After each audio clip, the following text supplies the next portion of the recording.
പ്രിയപ്പെട്ട സുഹൃത്തുക്കളെ, വളരെ സന്തോഷത്തോടെയാണ് സാഹിത്യ അക്കാദമിയിലെ ഏത് മീറ്റിങ്ങിന് വിളിക്കുമ്പോഴും അതിൻ്റെ ഒരു ഡിസിപ്ലിനും ഒക്കെ കൊണ്ട് വളരെ സന്തോഷത്തോടെയാണ് വരാറുള്ളത്. ഇന്ന് പ്രത്യേകിച്ചും കമലാ സുരയ്യ, മാധവിക്കുട്ടി എന്ന കമലാ സുരയ്യ എന്ന വിഷയത്തെക്കുറിച്ച് സംസാരിക്കുമ്പോൾ അതിലേറെ ആഹ്ലാദം ഉണ്ടെനിക്ക്. കാരണം നമ്മളെയൊക്കെ ഇന്ന് ജീവിക്കുന്ന ജീവിതം ജീവിക്കാൻ പ്രാപ്തരാക്കുന്നതിൽ മാധവിക്കുട്ടിയുടെ എഴുത്തുകൾ വഹിച്ചിട്ടുള്ള പങ്കിനെക്കുറിച്ച് സ്ത്രീകൾക്ക് മാത്രമല്ല, മാധവിക്കുട്ടി സ്ത്രീകളുടെ ശബ്ദം മാത്രം കേൾപ്പിച്ച ആളല്ല. ഉഭയജീവിതം, ഉഭയ ലിംഗങ്ങളുടെയും അതുപോലെ സ്ത്രീകളുടെയും പുരുഷന്മാരുടെയും മാനുഷികതയുടെ പ്രശ്നങ്ങളെക്കുറിച്ച് സംസാരിച്ചയാളാണ്. ഇന്ന് ഈ ഇന്ത്യ നേരിടുന്ന ഈ വെറുപ്പിൻ്റെ ഒരു ലോകത്ത്, കേൾക്കാമോ? ഈ വെറുപ്പിൻ്റെ ഒരു ലോകത്ത് തീർച്ചയായിട്ടും മാധവിക്കുട്ടി എന്ന കമലാ സുരയ്യ ആ വിഷയത്തിന് ഒരുപാട് മാനങ്ങളുണ്ട്. ഒരുപാട് മാനങ്ങൾ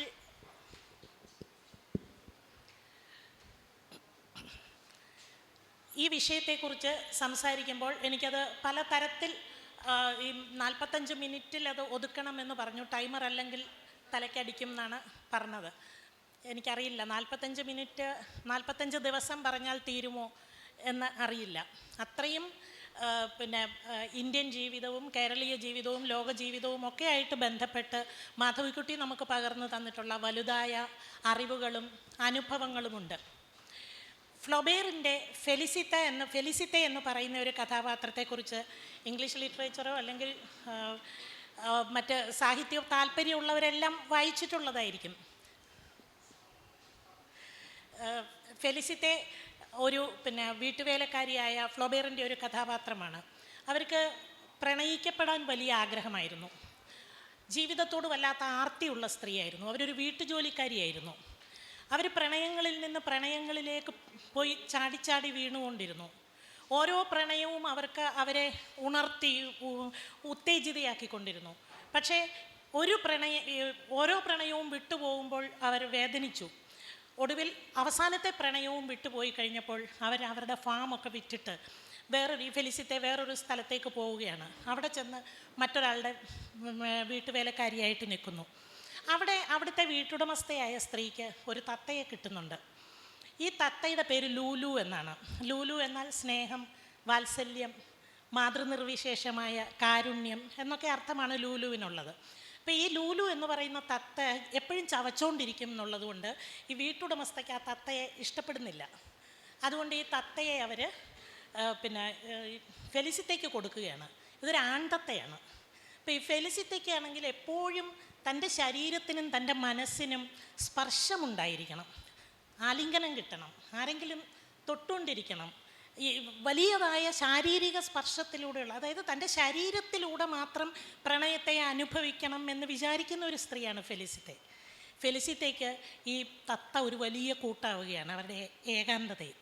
ഈ തത്ത അവരുടെ ദേഹത്തൂടെ കയ്യിലൂടെ ഇങ്ങനെ കയറും, കഴുത്തിലൊക്കെ ചെന്നിങ്ങനെ തലോടും, ഇവരുടെ ജാക്കറ്റിനകത്തേക്ക് തലയിട്ടിട്ട് പോകും, ഇവർക്ക് തടവി കൊടുക്കുക, ഇവരുടെ മുഖത്തൊക്കെ ഉരുമ്മുക. ഇവർ പ്രണയത്തിൻ്റെ എല്ലാ അനുഭവങ്ങളും ഈ തത്തയിലൂടെ അനുഭവിക്കുകയാണ്.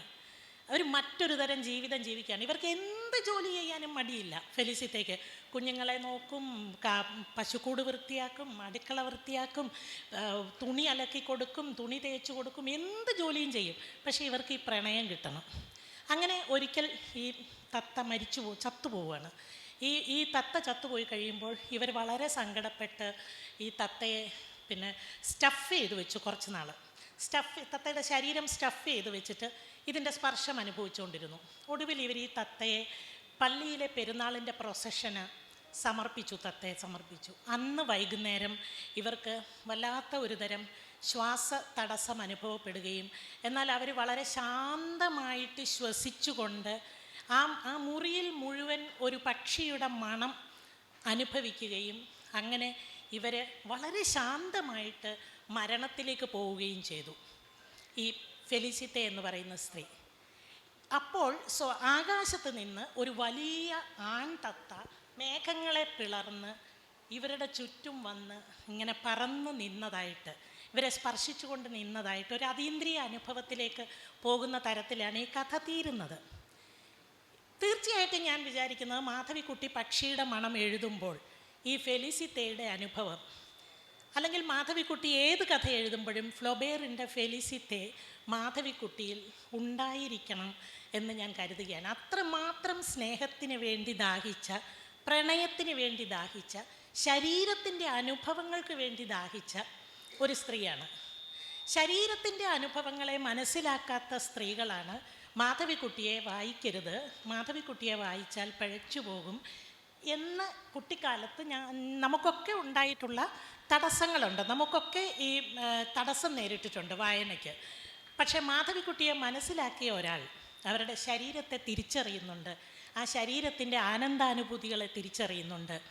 അതുകൊണ്ട് ഞാൻ പക്ഷിയുടെ മണം എന്ന കഥ ഓർത്തുകൊണ്ട് മാധവിക്കുട്ടിയുടെ എഴുത്ത് ജീവിതത്തിലേക്ക്, അല്ലെങ്കിൽ മാധവിക്കുട്ടിയുടെ എഴുത്ത് ജീവിതം എന്ന് പറയുന്ന ഒരു പ്രത്യേകമായ ഒരു ജീവിതമല്ല അത് എല്ലാം കൂടി അതിൽ മതമുണ്ട്, രാഷ്ട്രീയമുണ്ട്, പ്രണയമുണ്ട്, ശരീരമുണ്ട്, അടുക്കളയുണ്ട്, അധികാരമുണ്ട്, അധികാരത്തെ ചോദ്യം ചെയ്യലുണ്ട്, വിശ്വാസമുണ്ട്, അന്ധവിശ്വാസമുണ്ട്. എല്ലാം കൂടി ചേർന്നിട്ട് മാത്രമേ നമുക്ക് മാധവിക്കുട്ടിയെക്കുറിച്ച് സംസാരിക്കാൻ പറ്റുള്ളൂ. അതുകൊണ്ടാണ് ഞാൻ പറഞ്ഞത് 45 മിനിറ്റ് ഇതിൽ നിന്ന് എങ്ങനെ പേടിപ്പിക്കുന്നു എന്ന് പറഞ്ഞത്. ഇതിലോട്ട് നോക്കുമ്പം ഒരുതരം നിന്നു പോവുക, നമ്മുടെ രതി അനുഭവത്തിലൊക്കെ ചിലപ്പം ഇങ്ങനെ നിന്നു പോവില്ലേ എന്ന് പറയുന്ന പോലെ ഒരുതരം രതി അനുഭൂതിയിലേക്കാണ് മാധവിക്കുട്ടിയെക്കുറിച്ചുള്ള ചിന്തകൾ പോലും എന്നെ കൊണ്ടുപോകുന്നത്. എൻ്റെ ശരീരം ഉണരാൻ പാകത്തിനുള്ള ചിന്തകളിലേക്ക് മാധവിക്കുട്ടിയുടെ വായനയും മാധവിക്കുട്ടിയെക്കുറിച്ചുള്ള ചിന്തകളും കൊണ്ടുപോകുന്നുണ്ട്. മാധവിക്കുട്ടിയുടെ ഇത് വളരെ ഒന്ന് ചുരുക്കണമെങ്കിൽ, തീർച്ചയായിട്ടും 3/4 മണിക്കൂർ എന്ന് പറയുമ്പോൾ ചുരുക്കണമെങ്കിൽ ഞാൻ അതിനെ 4 തരത്തിലുള്ള സ്വാതന്ത്ര്യാന്വേഷണമായിട്ടൊന്ന് വിഭജിച്ചാൽ എനിക്ക് ഈ ടൈം ബൗണ്ടിനകത്ത് അത് നിർത്താൻ പറ്റുമെന്ന് തോന്നുന്നു. 4 തരം സ്വാതന്ത്ര്യാന്വേഷണങ്ങൾ, 4, 5, 6 കാണും. പക്ഷേ അതായത് കേരളീയ സ്ത്രീയുടെ അടുക്കളയിൽ നിന്നുള്ള മോചനത്തെക്കുറിച്ച് കേരളീയ സ്ത്രീ ആലോചിച്ച് തുടങ്ങിയത് ഗ്രേറ്റ് ഇന്ത്യൻ കിച്ചണൊക്കെ വളരെ മുൻപേ നെയ്പായസവും കോലാടും വായിച്ചിട്ടാണെന്നാണ് ഞാൻ വിശ്വസിക്കുന്നത്. നെയ്പായസവും കോലാടും ഇന്നും വായിക്കുമ്പോൾ ഇന്നലെ ചെറുപ്പക്കാരനായ ഒരു സുഹൃത്ത് എന്നോട് പറഞ്ഞു, നെയ്പായസം മുഴുവനായിട്ട് ഇപ്പോഴും വായിക്കാൻ പറ്റില്ല, എവിടെയോ ഒരു ശ്വാസതടസ്സം അനുഭവപ്പെടുമെന്ന്. ഇതൊക്കെ പറയുമ്പോഴും അടുക്കള എന്ന് പറയുന്നത് ഇന്ന് ഏറെക്കുറെ കേരളീയ സ്ത്രീകൾ മാധവിക്കുട്ടിയുടെ നെയ്പായസത്തിലെയും കോലാടിലെയും അവസ്ഥകളിൽ നിന്ന് മാറി ജീവിക്കാൻ തുടങ്ങിയിട്ടുണ്ട്. അടുക്കളയൊക്കെ ഒരു ആഘോഷമായിട്ട് യൂട്യൂബിലും പിന്നെ ഫേസ്ബുക്കിലും ഇൻസ്റ്റാഗ്രാമിലും ഒക്കെ സാധാരണക്കാരായിട്ടുള്ള വീട്ടമ്മമാർ പോലും, വലിയ പുസ്തക വായനയൊന്നും ഇല്ലാത്തവർ പോലും അടുക്കളയെയും പാചകത്തെയും ആഘോഷിക്കുന്നത് നമ്മൾ കാണുന്നുണ്ട്. അപ്പോൾ സ്ത്രീ ജീവിതത്തിന് കുറേയേറെ മാറ്റം വന്നിട്ടുണ്ടെങ്കിലും ഇപ്പോഴും ഉദ്യോഗസ്ഥകളായ സ്ത്രീകളെ നമ്മൾ കാണാറുണ്ട്. കയ്യിൽ 2 കയ്യിലും പ്ലാസ്റ്റിക് കിറ്റും പച്ചക്കറിയുമായിട്ട് വീടുകളിലേക്ക് പോകുന്നു. ബസ് സ്റ്റാൻഡുകളിലുള്ള മീറ്റിംഗ് നമ്മൾ നടക്കുമ്പോൾ, ഞാനിപ്പോൾ കോണർ മീറ്റിങ്ങുകളിലൊക്കെ പങ്കെടുക്കുമ്പോൾ ഞാൻ വിചാരിക്കാറുണ്ട്, വേദിയിലും സദസ്സിലും മുഴുവൻ പുരുഷന്മാരായിരിക്കും, സ്ത്രീകൾ ഈ കിറ്റുകളുമായിട്ട് ബസ്സിലേക്ക് ഓടുകയാണ്. ശരിക്കും എനിക്ക് അവരോടാണ് പറയാനുള്ളത്. അപ്പോൾ ബസ്സിൽ കേൾക്കത്തക്ക തരത്തിൽ അവരോടാണ് പറയുന്നത്. പക്ഷെ അവർക്ക് അവിടെ നിന്ന് കേൾക്കാനുള്ള ക്ഷമയോ സാവകാശമോ കിട്ടാറില്ല. അവർക്ക് കുട്ടികളെ ഹോംവർക്ക് ചെയ്യിക്കണം, അവർക്ക് വീട്ടിൻ്റെ കാര്യങ്ങളുണ്ട്. ഈ മീറ്റിംഗ് കേട്ടോണ്ട് സ്ത്രീ വിമോചനത്തെക്കുറിച്ചും സാംസ്കാരിക കാര്യങ്ങളെക്കുറിച്ചും കേട്ടോണ്ടിരിക്കുന്ന പുരുഷന്മാർക്ക് വീട്ടിൽ ചെല്ലുമ്പോൾ ഭക്ഷണം കിട്ടണം, അവർക്ക് പിറ്റേ ദിവസത്തേക്ക് രാവിലത്തേക്ക് എന്താണെന്നുള്ളത് ആലോചിക്കണം. അപ്പോൾ ഈ സാംസ്കാരിക പരിപാടികളിൽ പങ്കെടുക്കുന്നതിനെക്കുറിച്ച് മാധവിക്കുട്ടി പറഞ്ഞിട്ടുണ്ട്. ഈ സാംസ്കാരിക പരിപാടികളിൽ പങ്കെടുത്താൽ താടിയല്ലിന് വേദന ഉണ്ടാകുമെന്നല്ലാതെ വേറെ ഒരു വിശേഷവും ഇല്ല. പിന്നെ ഈ കേട്ടിരിക്കുന്നവർ ഇതൊന്നും രജിസ്റ്റർ ചെയ്യില്ല, അവർ കേട്ടിരിക്കുന്നതെല്ലാം ഉപേക്ഷിച്ചിട്ടാണ് വീട്ടിലോട്ട് പോകുന്നത്. അപ്പം ഞാൻ ഇന്ന് പ്രസംഗിക്കാൻ നേരത്തെ ഓർത്തു, എന്തെല്ലാം പറഞ്ഞാലും വീണ്ടും വീട് പഴയ പോലെ തന്നെ വീട് അവിടെ തുടരും. ഈ പിന്നെ ഒരു വലതുപക്ഷ ബോധമാണ് വീടുകളെ ഭരിക്കുന്നത്. അവിടെ എല്ലാം മുതലാളിത്തമാണ്. പിന്നെ ഏറ്റവും വലിയ ഇടതുപക്ഷക്കാരൻ്റെ വീട്ടിലും ഒരു വലതുപക്ഷ സ്വഭാവമായിരിക്കും ഉണ്ടായിരിക്കുക എന്ന് ഞാനിത് പറയുമ്പം നമുക്കതറിയാം. അങ്ങനെയുള്ള ഒരു അടുക്കളയിൽ നിന്നുള്ള മോചനത്തെക്കുറിച്ചാണ് സ്ത്രീകൾ ചിന്തിച്ചു തുടങ്ങിയത് ഈ നെയ്പായസവും കോലാടും എന്ന കഥകൾ വന്നതോടെയാണ്. അത് ഗ്രേറ്റ് ഇന്ത്യൻ കിച്ചണൊക്കെ വളരെ മുൻപ് തന്നെയാണ്. അപ്പോൾ എൻ്റെ അടുക്കള, ഞാൻ പെരുമാറുന്ന അടുക്കള പോലെ തന്നെയാണ് എല്ലാ അടുക്കളകളും എന്ന ഒരു തോന്നൽ, എൻ്റെ അടുക്കളയിൽ നിന്ന് വ്യത്യസ്തമല്ല ഒരടുക്കളയും എന്ന തോന്നൽ ഈ കഥകൾ ഉണ്ടാക്കുന്നുണ്ട്. അമ്മയെ കണ്ടാൽ കോലാടിനെ പോലെ ഇരിക്കുന്നു എന്ന് പറയുന്ന മകൻ, അമ്മ ചെറുപ്പത്തിൽ അമ്മയും ഒരു കാമുകിയായിരുന്നു. അമ്മയ്ക്കും സ്വപ്നങ്ങളുണ്ടായിരുന്നു. അമ്മ പാട്ട് പാടിയിരുന്നു. BM സുഹറയുടെ ഭ്രാന്ത് എന്ന് പറയുന്ന കഥയിൽ പറയുന്ന പോലെ ഒന്ന് പാട്ട് പാടിയൊക്കെ കുളിച്ചാൽ എന്താണ് കുഴപ്പം? ഒന്ന് പാട്ട് പാടിയ എണ്ണയൊക്കെ തേച്ച് രാവിലെ ചാരുകസേര വന്നിരുന്ന് പത്രവും വായിച്ചുകൊണ്ട് ഭർത്താവിനോട് ഇന്നത്തെ ബ്രെഡ് ഒന്ന് ടോസ്റ്റ് ചെയ്തിങ്ങ് കൊണ്ടുവരൂ എന്ന് പറഞ്ഞാൽ എന്താ കുഴപ്പം? ഒരു കുഴപ്പവുമില്ല. പക്ഷേ യൂണിഫോം സ്പീഡിൽ കറങ്ങുന്ന ഒരു ഫാൻ പോലെ ഇങ്ങനെ കറങ്ങിക്കൊണ്ടിരുന്നില്ലെങ്കിൽ നമുക്കെന്തോ അപകടം സംഭവിച്ചിട്ടുണ്ട്, നമുക്ക് ഭ്രാന്താണ്, ഇവളെ ആരെങ്കിലും കാണിക്കണം, ഇന്നലെ വരെ ഇവളിങ്ങനെ അല്ലായിരുന്നു, ഇന്നിതായപ്പോൾ വലിയൊരു മാറ്റം കാണുന്നു എന്ന് പറഞ്ഞ് ഉടനെ സൈക്കാട്രിസ്റ്റിനെ ഫോൺ ചെയ്യുന്ന പിന്നെ കുടുംബനാഥന്മാരാണ് വീട്ടിലുള്ളത്. അതുകൊണ്ടാണ് മാധവിക്കുട്ടി പറഞ്ഞത് പ്രസംഗിച്ചിട്ടൊന്നും ഒരു കാര്യമില്ല, താടിയെല്ലിന് വേദന എടുക്കും എന്നല്ലാതെ വേറെ ഒരു വിശേഷവുമില്ല എന്ന് പറഞ്ഞത്. അപ്പോൾ ഈ അടുക്കളയിൽ നിന്ന് ഉള്ള മോചനത്തെക്കുറിച്ച് പറയുന്നത് പോലെ തന്നെ എൻ്റെ അടുക്കളയാണോ മറ്റുള്ളവരുടെ അടുക്കള എന്ന് നോക്കുന്നത് പോലെ തന്നെ മാധവിക്കുട്ടി കിടപ്പറയെക്കുറിച്ചും ചിന്തിച്ചു. എൻ്റെ കിടപ്പറയാണോ മറ്റുള്ളവരുടെ കിടപ്പറകൾ? ആ അന്വേഷണമാണ് ചതുരംഗം, തരിശുനിലം, ലോകമൊരു കവയിത്രിയെ നിർമ്മിക്കുന്നു തുടങ്ങിയ കഥകളിലെല്ലാം എൻ്റെ അടുക്കളയാണോ നിങ്ങളുടെ അടുക്കള എന്ന് നോക്കിയതുപോലെ തന്നെ മാധവിക്കുട്ടി ഇറങ്ങിയിട്ടുള്ളൊരു അന്വേഷണമായിരുന്നു. ഇറങ്ങി നടന്ന് അന്വേഷിക്കുകയായിരുന്നു. അതെല്ലാം പിന്നെ മാധവിക്കുട്ടിയുടെ ഏറ്റവും വലിയ സിദ്ധി വർത്തമാനം കേട്ടാൽ പോലും, ഫോൺ സംഭാഷണം കേട്ടാൽ പോലും അതിൻ്റെ ഫോം കഥയുടേതാക്കി മാറ്റാനുള്ള അത്ഭുത സിദ്ധി ഉണ്ടായിരുന്നു. ആ കഥയുടെ ഫോമിലേക്ക് എല്ലാത്തിനെയും കൊണ്ടുവരാൻ പറ്റും. ആഖ്യാന ആഖ്യാന രീതിയുടെ ഒരു പ്രത്യേകത അതാണ്. പിന്നെ ലിഡിയ ഡേവിസ് എന്ന് പറയുന്ന എഴുത്തുകാരി പറയുമായിരുന്നു, അവർ ബസ്സിലിരിക്കുമ്പോഴൊക്കെ ഓവർ ഹിയർ ചെയ്യും. ആര് കൂട്ടുകാർ സംസാരിച്ചാലും ഫോണിൽ വിളിച്ചാൽ അപ്പോൾ എഴുതിയെടുക്കും, പറയുന്നതൊക്കെ എഴുതിയെടുക്കും. അത് എന്തിനാണെന്ന് വെച്ചാൽ ഈ പറയുന്ന സംഭവങ്ങൾ കേൾക്കാനല്ല, ആഖ്യാന രീതി മനസ്സിലാക്കാനാണ്. സ്ത്രീകളുടെ ആഖ്യാന രീതിയോളം സ്പ്ലെൻഡിഡായിട്ടുള്ള ഒരു ആഖ്യാന രീതി ലോകത്ത് മറ്റാർക്കും സാധിക്കില്ല എന്നാണ് ലിഡിയ ഡേവിസും പറയുന്നത്. അതായത് ഒളിഞ്ഞു കേൾക്കുക, പരദൂഷണം പറയുക, ഇതെല്ലാം ഭാവനയുള്ളവർക്ക് മാത്രം കഴിയുന്ന ഒരു സംഗതിയാണ്. പരദൂഷണം പറയണമെങ്കിൽ നമുക്കിഷ്ടമില്ലാത്ത ഒരാളെക്കുറിച്ച് നമ്മൾ സംസാരിക്കുമ്പോൾ നമ്മുടെ ഭാഷ നമ്മൾ അറിയാതെ അതിങ്ങനെ പുഷ്പിച്ച് അതിങ്ങനെ തളിർത്ത് വരും, മനോഹരമാകും ഭാഷ. അപ്പം ഈ ഗോസിപ്പിങ് നല്ലതാണ്. ഗോസിപ്പിങ്ങൊക്കെ വിധ്വംസകമാകാതിരുന്നാൽ മതി, ഒരാളെ നശിപ്പിക്കാതിരുന്നാൽ മതി.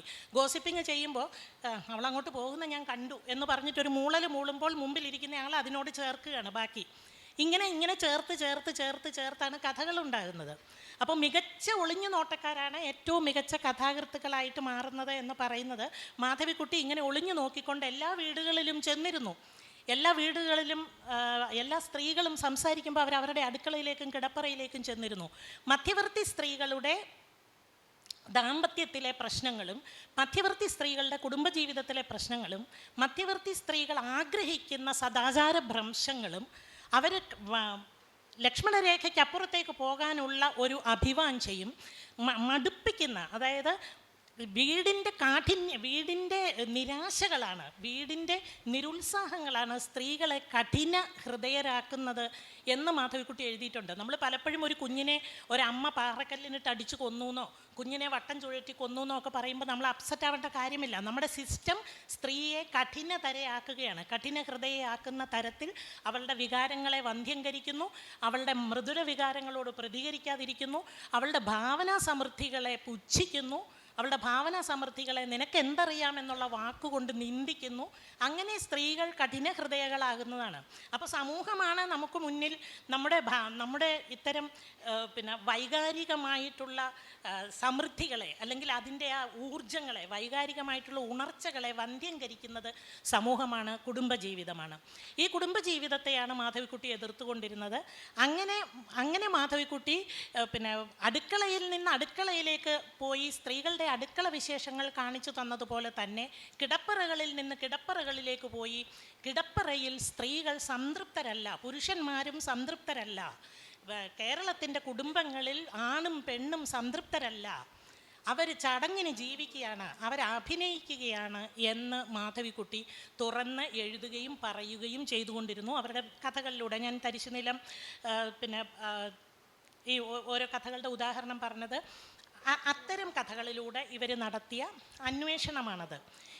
ഈ അന്വേഷണങ്ങൾക്ക് ഒടുവിലാണ് മാധവിക്കുട്ടിക്ക് ഇങ്ങനെ കുടുംബത്തെക്കുറിച്ച്, ഇരട്ടക്കിടക്ക ഒരു ശാപമാണ്, ഇരട്ടക്കട്ടിൽ വേണ്ട, എൻ്റെ കട്ടിലിൽ മറ്റൊരാളുടെ സാന്നിധ്യം എനിക്കിഷ്ടമല്ല, മറ്റൊരാളുടെ കൂർക്കം വലിക്കുന്നതും മറ്റൊരാളുടെ വിയർപ്പിൻ്റെ ഗന്ധവും എനിക്ക് സഹിക്കാൻ വയ്യ. ഇതൊക്കെ മാധവിക്കുട്ടി പറഞ്ഞതല്ല. അവർ ദാസേട്ടൻ മരിച്ചപ്പോൾ ഭയങ്കര സങ്കടമായിരുന്നു. പക്ഷേ കേരളത്തിലെ പൊതുവായിട്ടുള്ള ഒരു കുടുംബ ജീവിതത്തിൻ്റെ അവസ്ഥയെക്കുറിച്ചാണ് മാധവിക്കുട്ടി ഇത് എഴുതിക്കൊണ്ടിരുന്നത്. അതുകൊണ്ടാണ് ഞാൻ പറഞ്ഞത്, അവർ അടുക്കളയിൽ നിന്നിറങ്ങി അടുക്കളയിലേക്ക് പോയി കിടപ്പറയിൽ തൻ്റെ സ്വന്തം കിടപ്പറയിലെ അനുഭവങ്ങൾ തന്നെയാണോ മറ്റ് കിടപ്പറകളിൽ എന്ന് ഉള്ള ഒരു സ്വാതന്ത്ര്യത്തിൻ്റെ അന്വേഷണം, ആത്മസഹനങ്ങളിൽ നിന്നുള്ള ഒരു പുറത്തു ചാടൽ അവർ അവരുടെ ലേഖനങ്ങളിലൂടെയും കഥകളിലൂടെയും കവിതകളിലൂടെയും എല്ലാം സാധിക്കുന്നുണ്ടായിരുന്നു. മൂന്നാമതാണ് ശരീരത്തിൻ്റെ പുറത്തേക്കുള്ള, ഞാൻ പറഞ്ഞത് അടുക്കള, കിടപ്പറ, ശരീരം, മതം, ഇങ്ങനെ 4ആയിട്ട് ഞാൻ അതിനെ കാണുന്നത് അതുകൊണ്ടാണ്. പിന്നീട് സമയക്കുറവ് കൊണ്ടാണ് അത് വിസ്തരിക്കാൻ പറ്റാത്തത്. മുഴുവൻ പോയിൻറ്സും പറയാൻ പറ്റിയില്ലെങ്കിലോ എന്ന് വെച്ച് ഞാൻ ചാടി പോവുകയാണ്.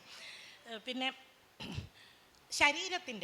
ശരീരം ഇല്ലാതെ എൻ്റെ ശരീരം കൊണ്ട് ഞാൻ എന്ത് ചെയ്താൽ നിങ്ങൾക്ക് എന്താണ് ഛേദം എന്ന് മതപൗരോഹിത്യത്തോടും പുരുഷന്മാരോടും കുടുംബക്കാരോടും എല്ലാം ചോദിക്കാൻ മാധവിക്കുട്ടിക്ക് ധൈര്യമുണ്ടായിരുന്നു. ഈ ധൈര്യത്തെ നമ്മൾ പലപ്പോഴും പറയുന്നത് നാലപ്പാട്ടെ വലിയ പാരമ്പര്യം, അവർ ജീവിച്ച വലിയ നാഗരികതയുടേതായ വലിയ സൗകര്യങ്ങൾ, അവരുടെ പ്രിവിലേജസ്, സൗന്ദര്യം. സരസ്വതി അമ്മ ഇതിനു മുൻപേ ഇപ്പം മനസ്സി ഇവിടെ ഇരിപ്പുണ്ട്, സരസ്വതി അമ്മയുണ്ട്, പിന്നെ അതുപോലെ ഗ്രേസി ഉണ്ട്, സാറാ ജോസഫ് ഉണ്ട്. ഇവരെല്ലാവരും ഇത്തരം പ്രശ്നങ്ങളെ കൈകാര്യം ചെയ്തിട്ടുണ്ടെങ്കിലും മാധവിക്കുട്ടിക്ക് മറ്റൊരു തരം മലയാളികൾക്കുണ്ടാകാവുന്ന ഒരു ആരാധന മാധവിക്കുട്ടിയുടെ മേൽ വന്നിരുന്നതിനെ കൂടി അവർ നന്നായിട്ട് ഉപയോഗിച്ചിട്ടുണ്ട്. തന്നെ കണ്ടാൽ മൂക്കും മുഞ്ഞിയും കുത്തി വീഴുന്ന പരീക്ഷകളാണ് കേരളത്തിലുള്ളത് എന്നുള്ളത് അവർക്കറിയാമായിരുന്നു. രഹസ്യത്തിൽ തന്നെ ആരാധിക്കുകയും പരസ്യത്തിൽ തന്നെ നിന്ദിക്കുകയും ചെയ്യുന്നവരാണ് കേരളത്തിലുള്ള തൻ്റെ വായനക്കാർ എന്ന് കൃത്യമായിട്ട് അറിയുന്ന ഒരു വ്യക്തിയായിരുന്നു മാധവിക്കുട്ടി, എഴുത്തുകാരിയായിരുന്നു മാധവിക്കുട്ടി. അവർ പറയുന്നുണ്ട്, എൻ്റെ കഥ എഴുതി ഇവിടെ എല്ലാവരും വിരളി എടുത്തു എന്നൊക്കെ പറയുന്നത് ചുമ്മാതെയാണ്. എൻ്റെ കഥയിലൊന്നും ആരും ഞെട്ടിയിട്ടില്ല, ഒന്നും ഞെട്ടിയില്ല. ഇങ്ങനെ ഒരാൾക്ക് ഒരേ വിഷയത്തിൽ ഇങ്ങനെ ഒരുപാട് കാലം ഞെട്ടിക്കൊണ്ടിരിക്കാൻ പറ്റുമോ? കേരളത്തിലെ ആരും, ആണും പെണ്ണും ഞെട്ടിയില്ല എൻ്റെ കഥ വായിച്ചിട്ട്. അവർക്കിതൊക്കെ വായിക്കാൻ ഇഷ്ടമായിരുന്നു. അവർ ഞെട്ടിയതായിട്ട് അഭിനയിക്കുകയായിരുന്നു. കാരണം എനിക്കറിയാം എൻ്റെ തറവാട്ടിലെ ആണുങ്ങളൊക്കെ രാത്രിയിൽ എങ്ങോട്ടൊക്കെയാണ് ഇറങ്ങി പോകാറുള്ളതെന്ന് എനിക്ക് നന്നായിട്ടറിയാം എന്നാണ് മാധവിക്കുട്ടി ശോഭാ വാര്യർക്ക് കൊടുത്ത അഭിമുഖത്തിൽ ഈ എൻ്റെ കഥയെക്കുറിച്ച് പറഞ്ഞത്. അപ്പോൾ പിന്നെ എനിക്ക് അന്ധവിശ്വാസങ്ങളില്ല, വിശ്വാസങ്ങളും ഇല്ല, അന്ധവിശ്വാസങ്ങളും ഇല്ല. ഇതൊന്നും ശരിയല്ല എന്നും ഇതിനെയൊക്കെ ചോദ്യം ചെയ്ത് ഇല്ലാതെയാക്കാൻ പറ്റുന്നതേ ഉള്ളൂ എന്നും എനിക്ക് നന്നായിട്ടറിയാം. ഞാനിത് ഈ വരി പറയുമ്പോൾ ഞാൻ ആലോചിക്കുന്ന ഇന്നത്തെ ചെറുപ്പക്കാരായ പെമ്മക്കൾ, എൻ്റെയൊക്കെ മകളൊക്കെ എന്നോട് പറയുന്ന ഭാഷയാണിത്. ഇത് മാധവിക്കുട്ടി എന്നാ പറഞ്ഞതെന്നറിയോ? എനിക്കൊന്നും ഇത് പറയാനുള്ള ധൈര്യം ഉണ്ടായിരുന്നില്ല. എൻ്റെ അമ്മയ്ക്കിത് പറയാനുള്ള ധൈര്യം ഉണ്ടായിരുന്നില്ല. എൻ്റെ അമ്മയ്ക്കോ അമ്മൂമ്മയ്ക്കോ പറയാനുള്ള ധൈര്യമില്ലായിരുന്നു. പക്ഷേ എൻ്റെ മകൾക്ക് പറയാനുള്ള ധൈര്യമുണ്ട്. അപ്പം നേരിട്ട് മാധവിക്കുട്ടിയിൽ നിന്ന് വായിച്ചതല്ലെങ്കിൽ പോലും അന്തരീക്ഷത്തിൽ മാധവിക്കുട്ടി ഉണ്ടാക്കി വെച്ചിരുന്ന ഒരു ധൈര്യത്തിൻ്റേതായ, ഒരു പ്രതിഷേധത്തിൻ്റേതായ, ഒരു പ്രതിരോധത്തിൻ്റേതായ ഒരു മന്ത്രം അവിടെ ഉണ്ടായിരുന്നു. അത് പുതിയ തലമുറ, ഇപ്പോൾ സോഷ്യൽ മീഡിയയിലെ കുട്ടികളെല്ലാം പറയുന്നത് മാധവിക്കുട്ടിയുടെ ഭാഷയിലാണെന്ന് ഞാൻ കഴിഞ്ഞ 2-3 ദിവസമായിട്ട് തുടർച്ചയായിട്ട് മാധവിക്കുട്ടിയെ തന്നെ വായിച്ചുകൊണ്ടിരുന്നത് കൊണ്ട് എനിക്ക് മനസ്സിലാകും. എൻ്റെ അത്രയും മാധവിക്കുട്ടിയെ വായിച്ചിട്ടില്ലാത്ത പുതിയ തലമുറയിലെ കുട്ടികൾ എനിക്ക് പറയാൻ പറ്റാത്ത രീതിയിൽ മാധവിക്കുട്ടി പറഞ്ഞിരുന്ന ഭാഷ പറയുന്നുണ്ട്. അപ്പോൾ ശരീരത്തിൽ നിന്ന് ഈ ശരീരത്തെ എങ്ങനെ മറികടക്കാം, ഈ ശരീരത്തിൻ്റെ തൃഷ്ണകൾ, ഒരു ഭർത്താവിനെ കൊണ്ട് തൃപ്തിപ്പെടുന്ന പെണ്ണുങ്ങളൊക്കെ ഭീരുക്കളാണ് എന്ന് മാധവിക്കുട്ടി എഴുതിയിട്ടുണ്ട്. അവർ ഭീരുക്കളായതുകൊണ്ടാണ് അവർ ഈ ഒരാളിൽ കുടുങ്ങിക്കിടക്കുന്നത്. സ്വാഭാവികതയുള്ള ഒരു സ്ത്രീക്ക്, നൈസർഗിക പ്രകൃതിയായ ഒരു സ്ത്രീക്ക് അങ്ങനെ സംതൃപ്തയാകാൻ സാധിക്കില്ല. അപ്പോൾ ഈ സ്ത്രീകളൊക്കെ സംതൃപ്തി ഭാവിക്കുന്നവരാണ്. ഇങ്ങനെ സംതൃപ്തി ഭാവിച്ചുകൊണ്ട് ജീവിക്കുന്ന സ്ത്രീകളാണ് ഏറ്റവും കുടുംബത്തിന് വിധ്വംസകമാകുന്നത്.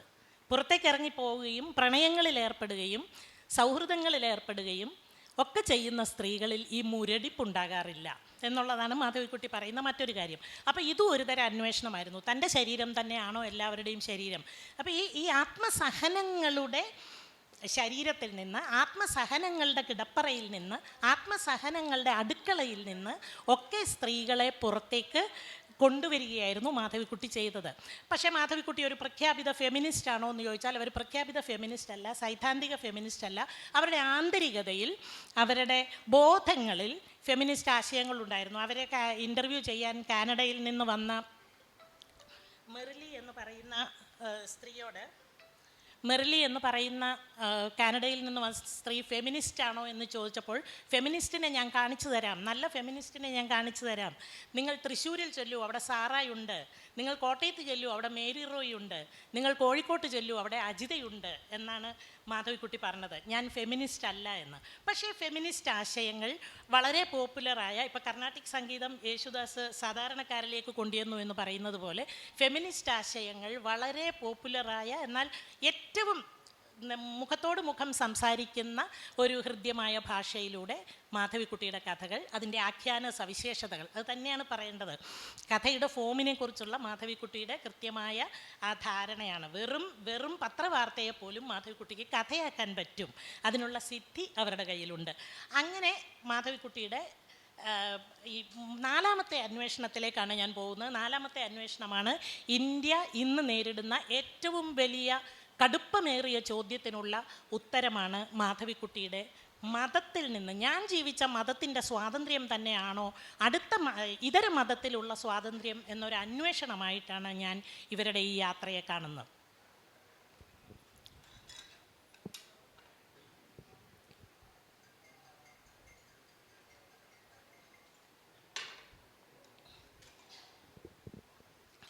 ഞാൻ ജനിച്ചു വളർന്ന, ഞാൻ ജീവിച്ച, ഞാൻ പുലർന്ന മതത്തിൻ്റെ സ്വാതന്ത്ര്യം തന്നെയാണോ ഇതര മതത്തിലുള്ളത് എന്നുള്ളതിൻ്റെ ഒരു അന്വേഷണം കൂടിയായിട്ടാണ് മാധവിക്കുട്ടിയുടെ മതത്തിൽ നിന്നുള്ള ഇറങ്ങിപ്പോക്കിനെ കാണാൻ ഞാൻ ഇഷ്ടപ്പെടുന്നത്. അപ്പോൾ നമ്മൾ അത് ആലോചിക്കുമ്പോൾ, എങ്ങനെയാണ് ഇത്തരം അന്വേഷണങ്ങളിൽ മാധവിക്കുട്ടിക്ക് ഇടപെടാൻ പറ്റുന്നത് എന്ന് ആലോചിക്കുമ്പോൾ നമുക്ക് ബാലാമണി അമ്മയിലേക്കും കൂടി പോകേണ്ടി വരും. ഇത്തരം അന്വേഷണങ്ങൾ നടത്താൻ മാധവിക്കുട്ടിക്ക് പ്രാപ്തി ഉണ്ടാക്കിയത് ബാലാമണി അമ്മ എന്ന് പറയുന്ന സ്ത്രീ, മസ്തിഷ്ക പ്രക്ഷാളനം ചെയ്യാത്ത, മക്കളെ ഇങ്ങനെ ഒന്നിനും നിർബന്ധിക്കാത്ത, മക്കളെ അവരുടെ ഇഷ്ടത്തിന് വായിക്കാൻ വിടുന്ന, അവരെ ഇഷ്ടത്തിന് ജീവിക്കാൻ വിടുന്ന, എന്നിട്ട് തന്നിഷ്ടപ്രകാരം ജീവിക്കുന്ന ബാലാമണിയമ്മ തന്നിഷ്ടപ്രകാരം ജീവിച്ച സ്ത്രീയാണ്. അവർ അടുക്കളയുടെ സ്ത്രീ ആയിരുന്നില്ല. അവർ ഒരു ജോലിയും ചെയ്യുന്നത് അവിടെ ആരും കണ്ടിട്ടില്ല. അവർ ബാലാമണിയമ്മയുടെ അച്ഛനും അമ്മയും ഒരുമിച്ചിരുന്ന് എപ്പോഴും വർത്തമാനം പറയുമ്പോൾ ബാലാമണിയമ്മയ്ക്ക് തോന്നിയിട്ടുണ്ട്, കല്യാണം കഴിഞ്ഞാൽ ഇങ്ങനെയൊക്കെ വേണ്ടി വരുമോ, എന്നെക്കൊണ്ടത് സാധിക്കില്ലല്ലോ എന്ന്.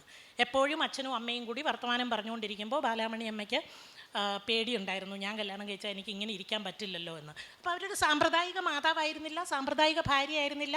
മാതൃത്വത്തിൻ്റെ കവിതകൾ എന്ന് അവരെ വിശേഷിപ്പിച്ചത് നമ്മുടെ ഒരു വായനാശീലത്തിൻ്റെ പരിമിതി കൊണ്ടാണ്. മാതൃത്വത്തിൻ്റെ കവിതകളൊന്നും അല്ല അവരെഴുതിയിരുന്നത്. ബാലാമണി അമ്മയുടെ ഭക്തിയും മാധവിക്കുട്ടിയുടെ വിഭക്തിയും കൂടി ചേരുമ്പോഴാണ് എനിക്ക് തോന്നുന്നു ഇപ്പം ധാരാളം വേറെ എഴുത്തുകാരും സ്ത്രീകളും ഉണ്ടില്ലെന്നല്ല, പക്ഷെ നമ്മൾ മാധവിക്കുട്ടി കമലാസുരയ്യ എന്ന വിഷയത്തിൽ ഒതുങ്ങി നിന്നുകൊണ്ട് ചിന്തിക്കുമ്പോൾ മാധവിക്കുട്ടിയുടെയും ബാലാമണി അമ്മയുടെയും ഈ ഉള്ളടരുകൾ, അതിൻ്റെ ഉള്ളടക്കം, അത് കേരളീയ സ്ത്രീ ജീവിതത്തെ, സാമൂഹിക ജീവിതത്തെ എങ്ങനെയൊക്കെ പരുവപ്പെടുത്തിയിട്ടുണ്ട് എന്നന്വേഷിക്കേണ്ടതാണ്. ഈ ഭക്തിയും വിഭക്തിയും അതിലുണ്ട്. സന്ധ്യാസമയത്തെ ആകാശത്തേക്ക് നോക്കിക്കൊണ്ട് മാധവിക്കുട്ടി ഇങ്ങനെ മതിമറന്നിരിക്കുന്നത് കണ്ടപ്പോൾ ഒരിക്കൽ അമ്മ ചോദിച്ചതായിട്ടൊരു കഥ ഞാൻ കേട്ടിട്ടുണ്ട്. നീ ഏത് ഈശ്വരനെയാണ് മകളെ ധ്യാനിക്കുന്നത് എന്ന് ചോദിച്ചപ്പോൾ എനിക്ക് ഏറ്റവും ഇഷ്ടപ്പെട്ട പുരുഷനുമായി രതിലീലകൾ ആടുകയെക്കുറിച്ചാണ് ആലോചിക്കുന്നത് എന്ന് മാധവിക്കുട്ടി പറഞ്ഞതായിട്ട്. അപ്പോൾ സന്ധ്യാസമയത്തെ ആകാശത്ത് ഈശ്വരനെയും കാണാം, ഒരേ വീട്ടിൽ താമസിക്കുന്ന അമ്മയും മകളുമാണ്. അപ്പോൾ ഇന്ത്യ എന്ന ഒരേ പാർപ്പിടത്തിൻ്റെ 2 മുനമ്പുകളായിട്ട് ഞാൻ ഈ അമ്മയെയും മകളെയും കാണാൻ ഇഷ്ടപ്പെടുകയാണ്. ഇന്ത്യ എന്ന പാർപ്പിടത്തിൽ എത്ര പേർക്ക് താമസിക്കാം?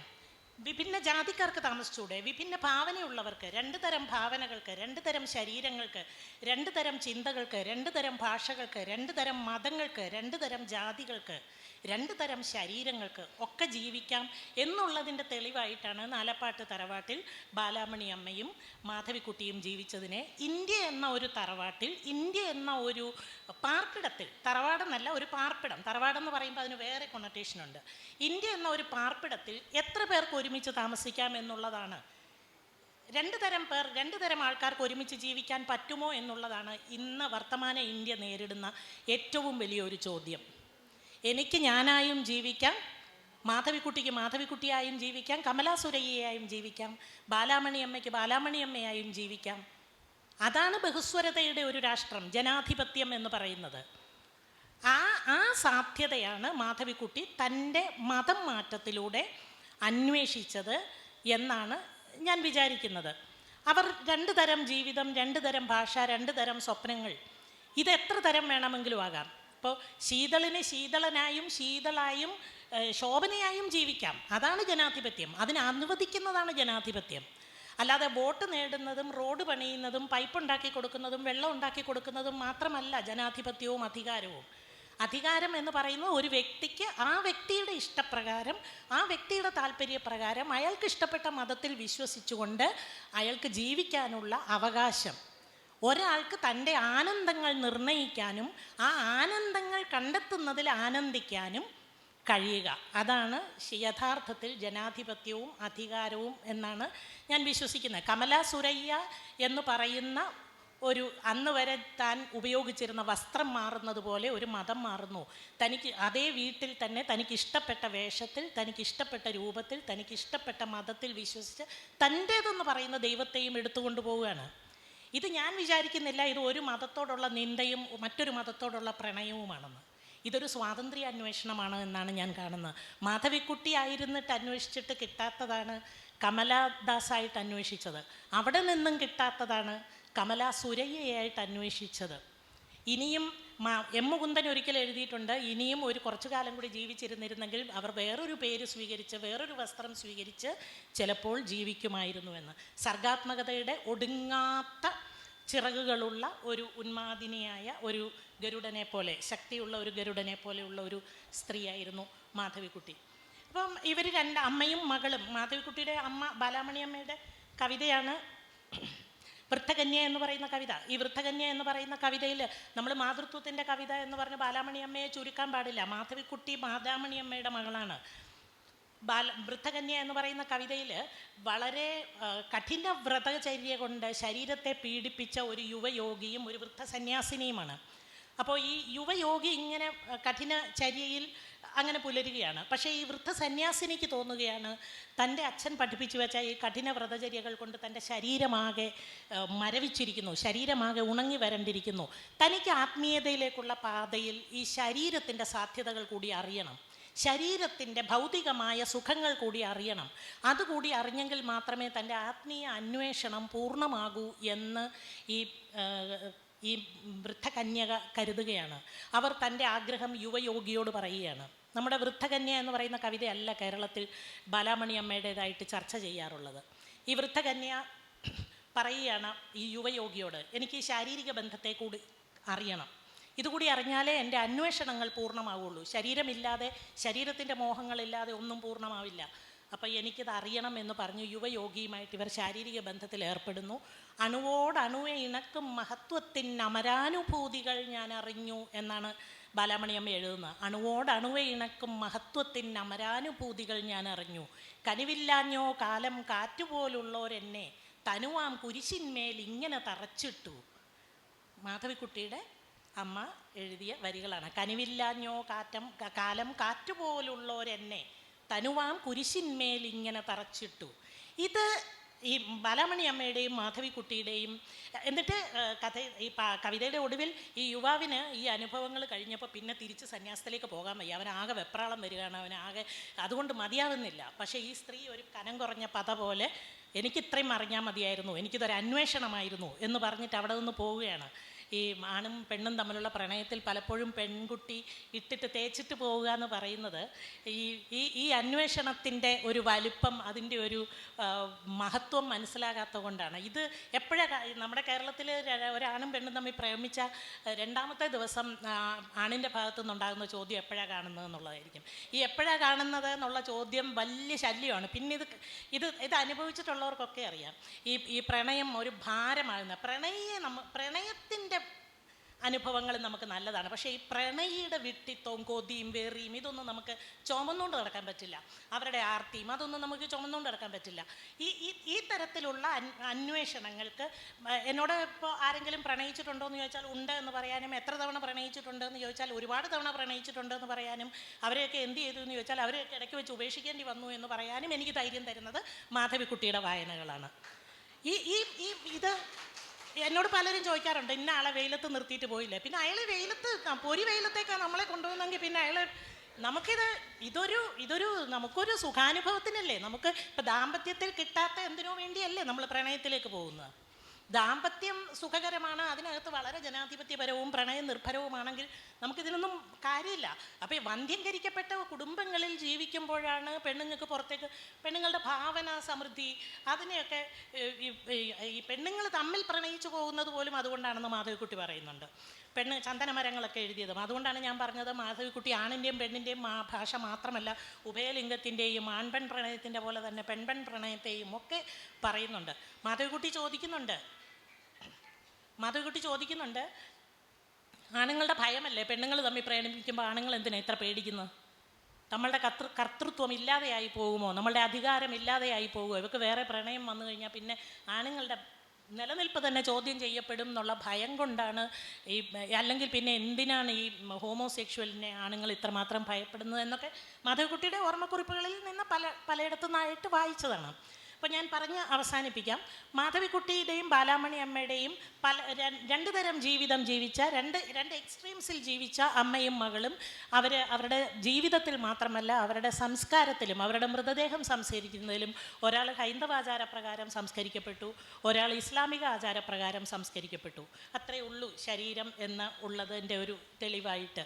ഈ സംസ്കാരം എന്ന് പറയുന്നത് അവനവൻ്റെ ജീവിതത്തെ ഉള്ളടക്കമാണ് സംസ്കാരം എന്ന് പറയുന്നത്, അല്ലാതെ മറ്റൊന്നില്ല സംസ്കാരം. ഇപ്പം നിങ്ങൾ തൃശ്ശൂർക്കാരായതുകൊണ്ട് ഞാൻ പറയുകയാണ്, തൃശ്ശൂരിനെ സംസ്കാരം പഠിപ്പിക്കാൻ ഒരുപാട് പേര് വന്നുകൊണ്ടിരിക്കുന്ന സമയമാണല്ലേ. തൃശ്ശൂരിനെ ഒരു സംസ്കാരം എന്ന് പറയുന്ന അവനവൻ്റെ ജീവിതത്തിൻ്റെ ഉള്ളടക്കമാണ്. എനിക്ക് ഞാനായിട്ട് ജീവിക്കാനും ഞാനായിട്ട് മരിക്കാനും തരുന്ന സ്വാതന്ത്ര്യത്തെയാണ് സംസ്കാരം എന്ന് പറയുന്നത്. ആ സംസ്കാരമാണ് നമ്മൾ പഠിച്ചെടുക്കേണ്ടതും. ഈ ഇന്ത്യ എന്ന പാർപ്പിടത്തിൽ എല്ലാവർക്കും ജീവിക്കാനുള്ള ബഹുസ്വരതയുടെ ഒരു ഇടമാക്കി മാറ്റാനുള്ള സ്പേസ് ഉണ്ട് എന്നും കാണിക്കുകയായിരുന്നു മാധവിക്കുട്ടിയുടെ മതം മാറ്റം. അങ്ങനെ കമലാദാസും കമലാ സുരയ്യയും മാധവിക്കുട്ടിയും എല്ലാം ഒരാൾ തന്നെയാണ്. ഒരാളുടെ പല വേഷത്തിലുള്ള സ്വാതന്ത്ര്യ അന്വേഷണങ്ങളായിരുന്നു എന്നാണ് ഞാൻ അതിനെ ക്രോഡീകരിച്ച് പറയാനായിട്ട് ഉദ്ദേശിക്കുന്നത്. അല്ലാതെ മാധവിക്കുട്ടി ഇനിയും ജീവിച്ചിരുന്നെങ്കിൽ ചിലപ്പോൾ മറ്റൊരാളായിട്ട് ജീവിക്കുമായിരുന്നു. അവരുടെ അന്വേഷണങ്ങൾ അവസാനിക്കാതെ ആ അന്വേഷണങ്ങൾ തുടരാനാണ് സത്യത്തിൽ നമ്മുടെ ബാധ്യത. ഇനിയും അവരുടെ അന്വേഷണങ്ങൾ, നമ്മൾ ഒരു മതത്തിൽ കുടുങ്ങിപ്പോകാതിരിക്കുക. നമ്മളൊരു മതത്തിൽ ജനിച്ചു പോയിരിക്കാം, പക്ഷെ നമ്മളൊരു മതത്തിൽ കുടുങ്ങിപ്പോകാതിരിക്കുക, ഒരു വിശ്വാസത്തിൽ കുടുങ്ങിപ്പോകാതിരിക്കുക, അവിടെ കുടുങ്ങിക്കിടക്കാതെ ഇരിക്കുക. പിന്നെ മാധവിക്കുട്ടിയെ പോലെ അല്ലെങ്കിൽ അതിൻ്റെ പകുതിയെങ്കിലും എഴുതുന്ന, അതിൻ്റെ പകുതിയെങ്കിലും പ്രേമിക്കാനോ പറയാനോ ശരീരം കൊണ്ടോ ധൈര്യം കാണിക്കുന്ന സ്ത്രീയെ അംഗീകരിക്കാൻ കേരളീയ സമൂഹം എന്ന് സജ്ജമാകുന്നോ അന്ന് മാത്രമേ ഈ കേരളീയ സമൂഹം മാധവിക്കുട്ടിയെ വായിച്ചിട്ടുള്ളൂ, മനസ്സിലാക്കിയിട്ടുള്ളൂ എന്ന് ഞാൻ വിശ്വസിക്കുന്നുള്ളൂ. അല്ലാതെ കാണിക്കുന്നതൊക്കെ വെറും കള്ളത്തരമാണ്. മാധവിക്കുട്ടിയുടെ മൃതദേഹം വന്നപ്പോൾ പൂവിട്ടതും മാധവിക്കുട്ടി എന്ന് പറയുമ്പം അടിമുടി രോമാഞ്ചം കൊള്ളുകയും വാചാലരാവുകയും ചെയ്യുന്നതും ഒക്കെ വെറുതെയാണ്, ഒക്കെ കള്ളത്തരമാണ്. മാധവിക്കുട്ടി പറഞ്ഞ പോലെ ഇവരെല്ലാം കള്ളം പറയുന്നവരാണ്. ഇവർക്ക് മാധവിക്കുട്ടിയെ ഭയമായിരുന്നു. മാധവിക്കുട്ടിയുടെ പകുതിയെങ്കിലും എഴുതുന്ന സ്ത്രീകളെ ഭയമാണ്. ഇന്ന് നമ്മൾ ഇപ്പോൾ ഒരു പോയിൻ്റ് ഉണ്ട്. സോഷ്യൽ മീഡിയ വരുന്നതിനൊക്കെ എത്രയോ മുൻപെയാണ്, സെൽഫി എന്നുള്ള വാക്ക് പോലും നമ്മൾ കേൾക്കുന്നതിന് എത്രയോ മുൻപെയാണ് മാധവിക്കുട്ടി സെൽഫി എടുത്തുകൊണ്ടിരുന്നത്. സെൽഫി എന്നുള്ള വാക്ക് പോലും നമ്മൾ കേട്ടിരുന്നില്ല. അവരുടെ കൗമാരകാലത്തെ അവരുടെ ശരീരത്തിൻ്റെ വളർച്ചയുടെ സെൽഫികൾ അവരുടെ ലേഖനങ്ങളിലുണ്ട്. നിങ്ങളെടുത്ത് വായിച്ചാൽ അറിയാം. അവരുടെ മുലകൾ വളർന്നത്, മുലക്കണ്ണുകൾ കറക്കുന്നത്, അവരുടെ രഹസ്യഭാഗങ്ങളിൽ രോമങ്ങൾ കിളിർക്കുന്നത് ഒക്കെ അവരെഴുതി വെച്ചിട്ടുണ്ട്. അവരുടെ കവിതകളിലുണ്ട്, അവരുടെ കവിതകളിലും ലേഖനങ്ങളിലുമുണ്ട്. ഇത് സെൽഫി അല്ലാതെ പിന്നെ എന്താണ്? അപ്പോൾ സെൽഫി എന്ന വാക്ക് നമ്മൾ കേൾക്കുന്നതിന് മുൻപേ, നമ്മൾ സോഷ്യൽ മീഡിയ ആഘോഷിക്കുന്നതിന് മുൻപേ ഒരു വർണ്ണ കണ്ണാടിയിൽ എന്ന പോലെ, കാലിഡോസ്കോപ്പിൽ എന്ന പോലെ, സൂക്ഷ്മദർശിനിയിലൂടെ അല്ല മാധവിക്കുട്ടി ലോകത്തെ നോക്കിയത്. ഒരു കാലിഡോസ്കോപ്പിലൂടെ നോക്കി വർണ്ണക്കാഴ്ചകൾ കണ്ട് ആ വർണ്ണക്കാഴ്ചകൾ പകർത്തുകയായിരുന്നു ചെയ്തത്.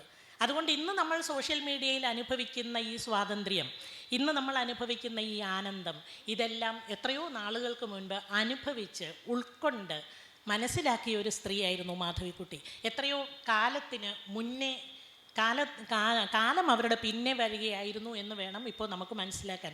അതിന് ഉദാഹരണമായിട്ട് 2 കഥകളുണ്ട്. അത് 1968-ലും 1970-ലും എഴുതിയ 2 കഥകളാണ്. ഒന്ന് വിശുദ്ധ പശുവും ഒന്ന് വിശുദ്ധ ഗ്രന്ഥവും. വിശുദ്ധ പശു ധാരാളം പേര് വായിച്ചിട്ടുണ്ടാവും. ഈ വിശുദ്ധ പശുവിലും വിശുദ്ധ ഗ്രന്ഥത്തിലും 2 കുട്ടികൾ, വിശക്കുന്ന 2 കുട്ടികളാണ്.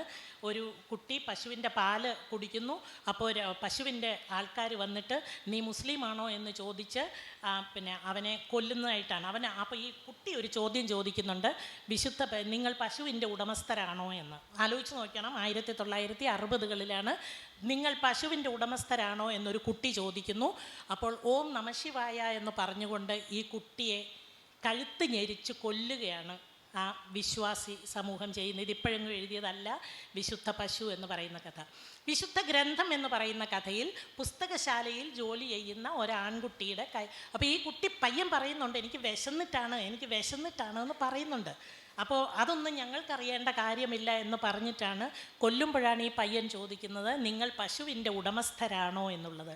ഇന്ന് നമ്മൾ ചോദിക്കുന്നു, നിങ്ങൾ ഹിമവാൻ്റെ ഉടമസ്ഥരാണോ, രാമൻ്റെ ഉടമസ്ഥരാണോ, ഹനുമാൻ്റെ ഉടമസ്ഥരാണോ, സീതയുടെ ഉടമസ്ഥരാണോ, കൃഷ്ണൻ്റെ ഉടമസ്ഥരാണോ എന്ന് നമ്മൾ ചോദിക്കുന്ന ഈ ചോദ്യം 1960-കളിൽ തന്നെ മാധവിക്കുട്ടി ചോദിച്ചിരുന്നു. ഒരു കൊച്ചുകുട്ടിയെ കൊണ്ട് ചോദിപ്പിച്ചിരുന്നു. വിശുദ്ധ ഗ്രന്ഥം എന്ന് പറയുന്ന പുസ്തകം കഥ ചെറിയ കഥയാണ്, ഒരു പാരഗ്രാഫേ ഉള്ളൂ ആ കഥ. ആ കഥയിൽ ഈ കുട്ടി ഒരു ഒരു മതപണ്ഡിതൻ, ഈ പുസ്തകശാലയിൽ ജോലി ചെയ്യുന്ന കുട്ടിയാണ്. അവൻ്റെ കൈ തട്ടി ഒരു ഖുർആൻ താഴെ വീഴുന്നു. അപ്പോൾ ഈ മതപണ്ഡിതൻ അവനെ അടിക്കുന്നു. അപ്പോൾ പറഞ്ഞു, ഇതെന്താ നിൻ്റെ കയ്യിൽ നിന്ന് ഏത് പുസ്തകമാണ് താഴെ പോയതെന്ന് അറിയാമോ എന്ന് ചോദിച്ചപ്പോൾ ഈ കുട്ടി പറയുന്നുണ്ട്, എനിക്ക് വിശന്നു, എൻ്റെ വിശപ്പ് കൊണ്ട് എനിക്ക് തല കറങ്ങി, അതുകൊണ്ടാണ് എൻ്റെ കയ്യിൽ നിന്ന് പുസ്തകം താഴെ വീണത് എന്ന് പറയുമ്പോൾ, ന്യായീകരണങ്ങളൊക്കെ നീ ദൈവത്തിൻ്റെ സന്നിധിയിൽ പറഞ്ഞാൽ മതി എന്ന് പറഞ്ഞിട്ട് ഒരു കത്തി എടുത്ത് ഈ കുട്ടിയുടെ വയറ്റിലേക്ക് കുത്തുന്നതും കുട്ടി മറിഞ്ഞു വീഴുന്നതും, അപ്പോഴും ഈ കുത്തുന്നയാൾ ഉച്ചരിച്ചത് ദൈവത്തിൻ്റെ നാമം തന്നെയാണ്. ഹേറാം എന്ന് നമ്മൾ ഗാന്ധിജി മരിച്ചപ്പോൾ പറഞ്ഞതുപോലെ ഈ ഹേറാം പറഞ്ഞുകൊണ്ട്, അല്ലെങ്കിൽ അള്ളാഹുവിൻ്റെ പേര് പറഞ്ഞുകൊണ്ട്, ഈ ഓം നമഃശിവായ എന്ന് ജപിച്ചുകൊണ്ട് വിശക്കുന്ന കുട്ടികളെ കൊന്ന മതത്തിനെ മാധവിക്കുട്ടി വിശ്വസിച്ചിരുന്നു എന്ന് നമുക്ക് പറയാൻ സാധിക്കില്ല. ഒരു മതത്തിൽ നിന്ന് മറ്റൊരു മതത്തിലേക്ക് അവർ പോയത് ഒരു സ്വാതന്ത്ര്യാന്വേഷണത്തിൻ്റെ ഭാഗമായിട്ടാണ്, ഒരു സൗന്ദര്യാന്വേഷണത്തിൻ്റെ ഭാഗമായിട്ടാണ്. സൗന്ദര്യാന്വേഷണം എന്ന് പറയുമ്പോൾ ചുക്കിച്ചുളിഞ്ഞുകൊണ്ടിരുന്ന തൻ്റെ കൈകളും തൻ്റെ മുഖവും ഒക്കെ പരമാവധി മറയ്ക്കാൻ അവർ ആഗ്രഹിച്ചിരുന്നു എന്നും ഞാൻ വിചാരിക്കുന്നു. അത്രമാത്രം സൗന്ദര്യത്തെ അവർ പ്രണയിച്ചിരുന്നു. അല്ലാതെ ഇവരൊരു മതത്തെ പ്രണയിച്ചിട്ട് ഒരു മതത്തിൽ നിന്ന് മറ്റൊരു മതത്തിലേക്കോ അവിടുന്ന് തിരിച്ചോ വരാൻ സാധ്യതയുള്ള ഒരു സ്ത്രീ അല്ല എന്നുള്ളത് അവരുടെ പുസ്തകങ്ങൾ എത്ര വായിക്കുന്നോ അത്രത്തോളം നമുക്ക് മനസ്സിലാവും. അവർ മതം മടുത്ത ഒരു സ്ത്രീയാണ്, മതത്തെ വെറുത്ത ഒരു സ്ത്രീയാണ്. വിശ്വാസങ്ങളെയും അന്ധവിശ്വാസങ്ങളെയും ചോദ്യം ചെയ്ത് ഇല്ലാതെയാക്കാൻ എനിക്കറിയാം എന്ന് ആത്മവിശ്വാസമുണ്ടായിരുന്ന ഒരു സ്ത്രീയാണ്. അതുകൊണ്ട് പൂന്താനത്തിനും മൊയിൻകുട്ടി വൈദ്യർക്കും ഒരേ വീട്ടിൽ ഒരേ ഉടലിൽ താമസിക്കാം എന്ന് പറയുന്നത് പോലെ മാധവിക്കുട്ടിക്കും കമലാ സുരയ്യയ്ക്കും ഒരേ ഉടലിൽ ഒരേ വീട്ടിൽ വസിക്കാം എന്നുള്ളതാണ് മാധവിക്കുട്ടിയിൽ നിന്നും കമലാ സുരയ്യയിൽ നിന്നും ഞാൻ മനസ്സിലാക്കിയിട്ടുള്ളത്. ഇത്രയുമാണ് എനിക്ക് പറയാൻ തോന്നുന്നത്.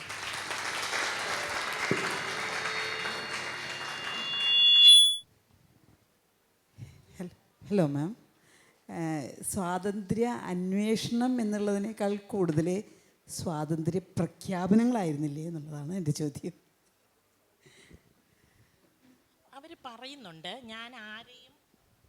മാധവിക്കുട്ടി പറയുന്നുണ്ട്, ഞാൻ ആരെയും ഉപദേശിക്കാനോ പറഞ്ഞു തിരുത്താനോ മനസ്സിലാക്കി തരാനോ ഉള്ള ആളല്ല. എൻ്റെ തന്നെ അനിശ്ചിതത്വങ്ങളെക്കുറിച്ച് ഇവരൊരു അന്വേഷിയായിരുന്നു എന്നാണ് എനിക്ക് വായനയിൽ നിന്ന് മനസ്സിലായത്. തിരിച്ചും പറയാൻ പറ്റും, പ്രഖ്യാപനങ്ങൾ എന്ന് പറയാൻ പറ്റും. പക്ഷേ മാധവിക്കുട്ടിയെ സംബന്ധിച്ച് മാധവിക്കുട്ടി എപ്പോഴും ഒരു അന്വേഷണമായിരുന്നു എന്നാണ് അവർ തന്നെ പലപ്പോഴും പറഞ്ഞിട്ടുള്ളത്.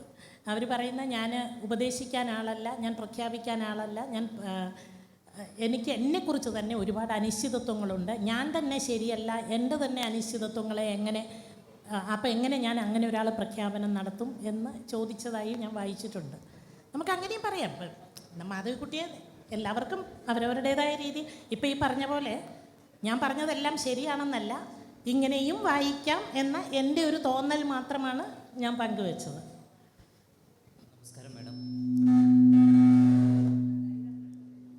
മാധവിക്കുട്ടി കഥകൾ, നോവലുകൾ, കവിതകൾ, പിന്നെ ഓർമ്മക്കുറിപ്പുകൾ, നാടകം ഒക്കെ എഴുതിയിട്ടുണ്ട്. അപ്പോൾ ഈ വ്യത്യസ്തമായ സാഹിത്യ രൂപങ്ങളിലൂടെ നമ്മൾ കടന്നു പോകുമ്പോൾ അവരുടെ ഭാഷ വളരെ തെളിമയുള്ള ഭാഷയാണ്, അവരുടെ ആവിഷ്കാരമൊക്കെ. അപ്പോൾ ഈ വ്യത്യസ്തമായ രചനകളെ മാഡം എങ്ങനെയാണ് വിലയിരുത്തുന്നത്? ഇതിൽ ഞാൻ ഉദ്ദേശിക്കുന്നത് അതിൽ ഏറ്റവും അവരെ നമുക്ക് കൂടുതൽ അവരുടെ എല്ലാ പ്രത്യേകതകളും നമുക്ക് ബോധ്യപ്പെടുന്ന രചനകൾ ഏതാണ്? അല്ല, മാധവിക്കുട്ടിയുടെ അല്ല, ബഷീറിൻ്റെ ആണെങ്കിലും കംപ്ലീറ്റ് സമാഹാരം എടുത്തു കഴിഞ്ഞാൽ വ്യത്യസ്തതയുള്ളവ വളരെ കുറവായിട്ടാണ് എനിക്ക് തോന്നിയിട്ടുള്ളത്. ഇപ്പോൾ ഒന്നിൻ്റെ തന്നെ ഇപ്പോൾ തരിശുനിലം തന്നെയാണ്. തരിശുനിലം പോലെ തന്നെ മാധവിക്കുട്ടി എഴുതിയിട്ടുള്ള ധാരാളം കഥകളുണ്ട്. ഇപ്പോൾ ദാമ്പത്യത്തിൻ്റെ വിഷയം എടുക്കുമ്പോൾ മാധവിക്കുട്ടി ഒരേപോലെയുള്ള കഥകൾ എഴുതിയിട്ടുണ്ട് ഒരുപാട്. എനിക്ക് മനസ്സിലായിട്ടുള്ളിടത്തോളം പിന്നെ വൈവിധ്യക്കുറവുണ്ട് മാധവിക്കുട്ടിയുടെ രചനയിൽ.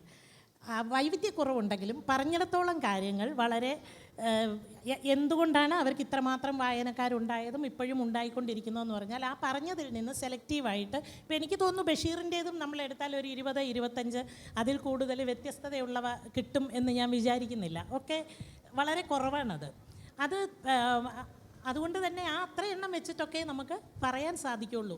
പക്ഷെ പറഞ്ഞതൊക്കെ ഈ അന്വേഷണങ്ങളായിരുന്നു. പിന്നെ ഭാഷ, വൊക്കാബുലറി വളരെ കുറവുണ്ടായിരുന്ന ഒരു സ്ത്രീയാണ് മാധവിക്കുട്ടി. നമുക്കറിയാം ഭാഷ. പക്ഷേ ഇതെങ്ങനെയാണ് ഇത്രയും ലളിതമായ ഭാഷയിൽ ആ വിശുദ്ധ പശുവും വിശുദ്ധ ഗ്രന്ഥവും ഒന്ന് വായിച്ചു നോക്കിയാൽ മനസ്സിലാവും.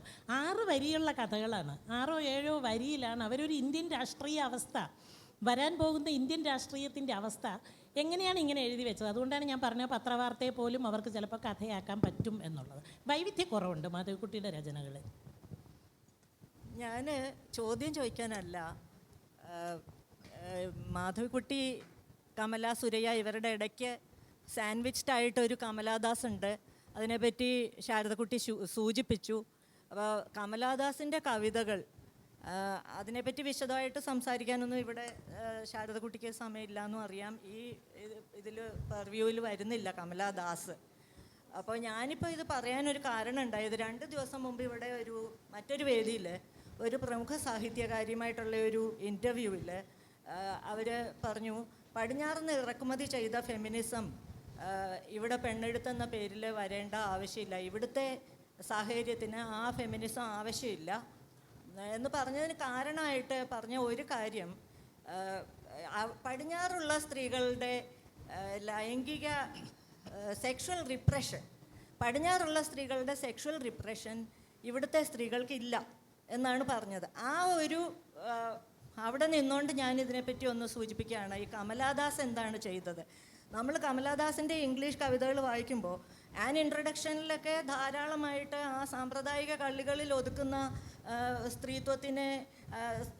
സ്ത്രീത്വത്തിനെ സാമ്പ്രദായിക കള്ളികളിൽ ഒതുക്കുന്ന ആ പുരുഷ അധീശത്വത്തിൻ്റെ എല്ലാ ഇതിനെ എതിരായിട്ട് കലഹിച്ച ഫിറ്റിൻ എന്ന് പറയുന്നിടത്ത് എനിക്ക് പറ്റില്ലടോ എന്ന് ശരിക്ക് ധൈര്യമായിട്ട് പറയുന്ന ഒരു കവിതയാണ് ആൻ ഇൻട്രഡക്ഷൻ. പക്ഷേ ഒരുപാട് ഇംഗ്ലീഷ് കവിതകളും ഞാൻ കാണുന്നത് ഫീമെയിൽ സെക്ഷുവാലിറ്റിയുടെ മാനിഫെസ്റ്റോ ആയിട്ട് ഇന്ത്യൻ ലിറ്ററേച്ചറിൽ ഏറ്റവും ആദ്യം ഇത്രയും ഗംഭീരമായിട്ട് ഫീമെയിൽ സെക്ഷുവാലിറ്റിയുടെ മാനിഫെസ്റ്റോ കൊണ്ടുവന്ന ഒരു കവി അല്ലെങ്കിൽ ഒരു എഴുത്തുകാരി കമലാദാസ് ആണ് എന്നാണ് ഞാൻ ആ ഒരു പോയിന്റിൽ നിന്നുകൊണ്ട് അതിനെ റെഫ്യൂട്ട് ചെയ്തുകൊണ്ട് എനിക്കിവിടെ അത് പറയേണ്ടി വരുന്നത് അതുകൊണ്ടാണ്. ചില കവിതകളിൽ ഇപ്പോൾ ശാരദക്കുട്ടി പറഞ്ഞതുപോലെ ഈ ആത്മാവില്ലാത്ത രതി, അതിനെപ്പറ്റി അവരെപ്പോഴും വിലപിച്ചിരുന്നു, ഒരുപാട് കവിതകളിലും വിലപിച്ചിരുന്നു. അപ്പോൾ അതിൽ 2 കവിതകൾ എനിക്ക് വളരെയധികം ഇഷ്ടപ്പെട്ടതിനെ കോട്ട് ചെയ്തുകൊണ്ട് ഞാനിവിടെ നിർത്താം. ഒരുപാട് പേര് സംസാരിക്കാനുണ്ട്. ഈ ആത്മാവില്ലാത്ത രതിയെപ്പറ്റി പറയുന്ന ഒരു കവിതയാണ് ദ ഫ്രീക്ക്. കിടപ്പറയിൽ പരസ്പരം യാതൊരു മനസ്സും ശരീരവും കൂടെ ഉള്ള ആ സിംഫണി ഇല്ലാത്ത ഒരു രതി അനുഭവിച്ചുകൊണ്ടിരിക്കുന്ന ഒരു സ്ത്രീ പറയുന്നത്, I flaunt at times a grand flamboyant lust. I flaunt a flamboyant lust. എത്രയോ സ്ത്രീകൾ ഈ സെക്ഷൽ റിപ്രഷനെ പറ്റി, ഇവിടുത്തെ സ്ത്രീകളുടെ സെക്ഷൽ റിപ്രഷനെ പറ്റി ആര് ചോദിച്ചിരിക്കുന്നു? ആ ഫെമിനിസവും പെണ്ണെഴുത്തും ഒക്കെ ഇവിടുത്തെ ഇന്ത്യൻ സാഹിത്യത്തിലേക്ക് പ്രവേശിക്കുന്നതിന് മുമ്പ് തന്നെ ഇത്തരം കവിതകളിൽ ഈ ഫ്രീക്ക് പോലെ പിന്നെ ഒരു കവിത ദ മാഗട്സ്, അതിനകത്ത് രാസലീല കഴിഞ്ഞ് കൃഷ്ണൻ ദ്വാരകയിലേക്ക് തിരിച്ചുപോയി, അവസാനത്തെ സമാഗമം കഴിഞ്ഞിട്ട് പോയി. അപ്പോൾ രാധ അന്ന് വൈകിട്ട് ഭർത്താവിനൊപ്പം ശയിക്കുന്ന രാധ ഒരു മരക്കഷ്ണം പോലെ കിടക്കുകയാണ്. അപ്പോൾ ഈ ഭർത്താവ് ചോദിക്കുന്നുണ്ട്, പ്രിയേ എൻ്റെ കരലാളനങ്ങളൊന്നും എന്താണ് നിന്നെ ഉണർത്താത്തതെന്ന് ചോദിക്കുമ്പോൾ ഈ രാധയുടെ മനസ്സിലുള്ള ചിന്ത, what to the corpse if the maggot nips, ശവശരീരത്തിൻ്റെ എന്ത് പുഴുവരിക്കുന്ന വേദന.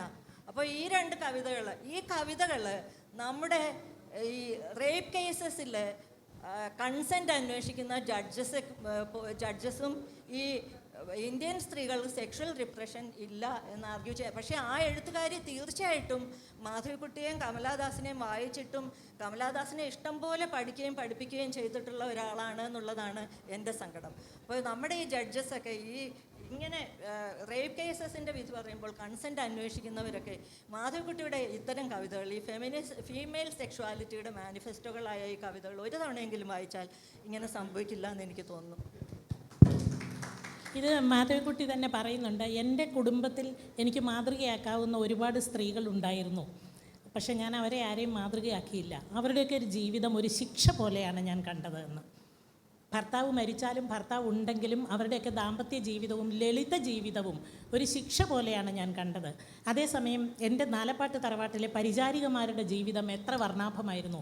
അവർക്കിഷ്ടമുള്ള കാമുകന്മാരുണ്ടായിരുന്നു, അവർക്കിഷ്ടം പോലെ പുരുഷന്മാരുണ്ടായിരുന്നു, അവർക്കിഷ്ടം പോലെ ജീവിതത്തിൽ സ്വപ്നങ്ങളുണ്ടായിരുന്നു.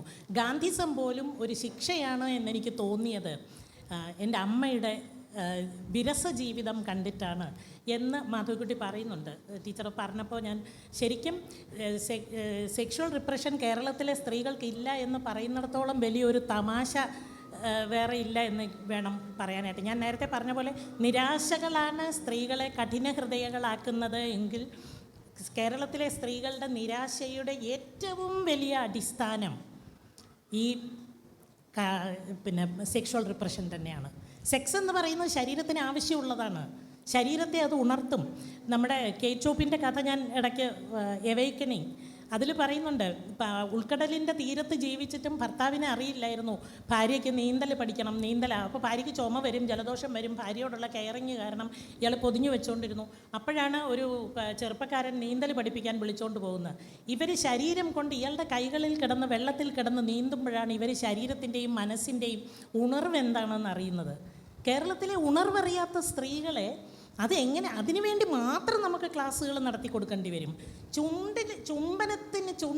ചുണ്ടിനുള്ള സ്ഥാനം കേരളത്തിൽ പലർക്കും അറിയില്ല. എന്തിനാണ് ചുംബിക്കാനെന്ന് അറിയില്ല. അപ്പോൾ ഈ ചുംബനമായാലും പിന്നെ അതുപോലെ ശരീരത്തിൻ്റെ ഈ എവൈക്കണിങ് എന്ന് പറയുന്ന കഥയിലെ സ്ത്രീ അവസാനം ഈ നീന്തൽ പഠിപ്പിക്കുന്ന റോബർട്ട് എന്ന് പറയുന്ന പയ്യൻ പറയുന്നുണ്ട്, ഞാൻ പിന്നെ നിന്നെ അങ്ങ് സ്വീകരിക്കാം, അയാൾ നിന്നെ അങ്ങ് ഉപേക്ഷിക്കാമെങ്കിൽ എന്ന്. അപ്പോൾ അവർ പറയുന്നുണ്ട്, അതെന്താ, ഞാൻ നിങ്ങളുടെ രണ്ടാളുടെയും സ്വകാര്യ വസ്തു വല്ലതും ആണോ, അയാൾ ഉപേക്ഷിച്ചാൽ ഞാൻ സ്വീകരിച്ചോളാം എന്ന് പറയാൻ ഇയാളുടെ പാട്ടിന് പോകുന്നു പറയുന്നുണ്ട്. അപ്പോൾ ഈ സ്ത്രീ ഇയാളുടെ കൈകളിൽ കിടന്ന് അനുഭവിക്കുന്ന ഉണർവ് കാണുമ്പോൾ ഇയാളുടെ വിചാരം ഇയാളുടെ മിടുക്ക് കൊണ്ടാണ് ഇവർ ഈ ഉണർവ് അനുഭവിക്കുന്നതെന്നാണ്. ഈ ഉണർവ് നമ്മുടെ ശരീരത്തിലുള്ളതാണ്. ഇതിൻ്റെ ഉണർച്ചകളെക്കുറിച്ചാണ് മാധവിക്കുട്ടി കൗമാരകാലത്ത് താൻ അനുഭവിച്ച ഉണർച്ച മാധവിക്കുട്ടി എഴുതിയിട്ടുണ്ട്. എനിക്കിവിടെ പരസ്യമായിട്ട് പറയാൻ പറ്റുമോ എന്ന് പോലും അറിയില്ല. ഞാനൊക്കെ എൻ്റെ തള്ളവിരലിൽ ഇങ്ങനെ ഉപ്പൂറ്റിയെ കുത്തിയിരുന്നിട്ട് ഞാൻ ഇത് വായിച്ചിട്ടുണ്ട്, മാധവിക്കുട്ടിയുടെ അനുഭവങ്ങൾ. എൻ്റെ ശരീരം ഒരുതരം അനുഭവം എനിക്ക് തരുന്നുണ്ടായിരുന്നു. അതിനിങ്ങനെ ഞാൻ ഉപ്പൂറ്റിയിൽ എൻ്റെ പൃഷ്ഠഭാഗം ഉപ്പൂറ്റിയിൽ താങ്ങി വെച്ചിരുന്നിട്ട് ഞാനത് വായിച്ചിട്ടുണ്ട്. എൻ്റെ ശരീരം ഉണരുന്നത് ഞാൻ അറിയുന്നുണ്ടായിരുന്നു. കൗമാരകാലത്ത് തന്നെ ശരീരം ഉണരും. അതിനെയൊന്നും ആരും ഇതൊന്നും പുറത്ത് പറയാതിരിക്കേണ്ട കാര്യമൊന്നുമല്ല. ശരീരം അങ്ങനെ ഒരു എനർജിയുള്ളൊരു സാധനമാണ്. അതിനെ ഇങ്ങനെ അടക്കി വെക്കുന്ന ഈ ഒറ്റ ഭർത്താവേ പാടുള്ളൂ, കല്യാണം കഴിച്ചു കഴിഞ്ഞാൽ പിന്നെ അയാളുടേതാണ്, പിന്നെ ഈ നൈർമല്യമെല്ലാം കാത്തു വെക്കാം, ചാരിത്രമെല്ലാം പകർന്നു നൽകാം എന്നൊക്കെ ഒരു പാട്ടില്ലേ അമ്പലപ്പുഴ ഉണ്ണിക്കണ്ണന് എന്ന് പറയുന്നത് പോലെ എല്ലാം ഇങ്ങനെ കൊടുക്കാൻ വേണ്ടി കാത്തു വെച്ചുകൊണ്ടിരിക്കുകയാണ്. ഇതിങ്ങനെ ഒരു ശരീരത്തിൽ തൃപ്തി അടയണം എന്ന് പറഞ്ഞാലിപ്പോൾ ഇത് എനിക്കത് പറയുന്നതിന് മടിയില്ല. ഞാൻ അങ്ങനത്തെ ഒരാളല്ല. എനിക്കിതിങ്ങനെ എൻ്റെ ശരീരത്തിന് ആരും ഇല്ലെങ്കിലും ഉണരാൻ കഴിയുന്ന ഒന്നാണ്. ഇപ്പം എൻ്റെ കൂടെ കിടക്കുന്ന പുരുഷൻ തന്നെ വേണമെന്നില്ല എൻ്റെ ശരീരത്തെ ഉണർത്താൻ. എൻ്റെ ശരീരത്തിന് ഉണരാനുള്ള ശേഷിയുണ്ട്. അത് തരുന്നതിൽ ഈ മാധവിക്കുട്ടിയുടെ സാഹിത്യം വലിയ പങ്ക് വഹിച്ചിട്ടുണ്ട്. അതുകൊണ്ടൊക്കെ ആയിരിക്കും ഇത് വായിപ്പിക്കാതെയും ഒക്കെ പെൺകുട്ടികളെ ഇങ്ങനെ വളർത്തിക്കൊണ്ടുവരുന്നത്. ഇങ്ങനെ ഉണർന്നു പോയാൽ അപകടമാണെന്ന് വെച്ചിട്ട്. പക്ഷേ എനിക്കൊരു അപകടവും പറ്റിയിട്ടില്ല. ഹലോ. അപ്പോൾ ഈ സ്വാതന്ത്ര്യത്തിന് വേണ്ടി മാധവിക്കുട്ടി ഒരു മതത്തിൽ നിന്ന് വേറൊരു മതത്തിലേക്ക് പോകുന്നു എന്ന് പറയുന്നത് ഇത്ര അവിശ്വസനീയമാണ്. കാരണം ഓരോ മതവും blind believers they are in the tunnel.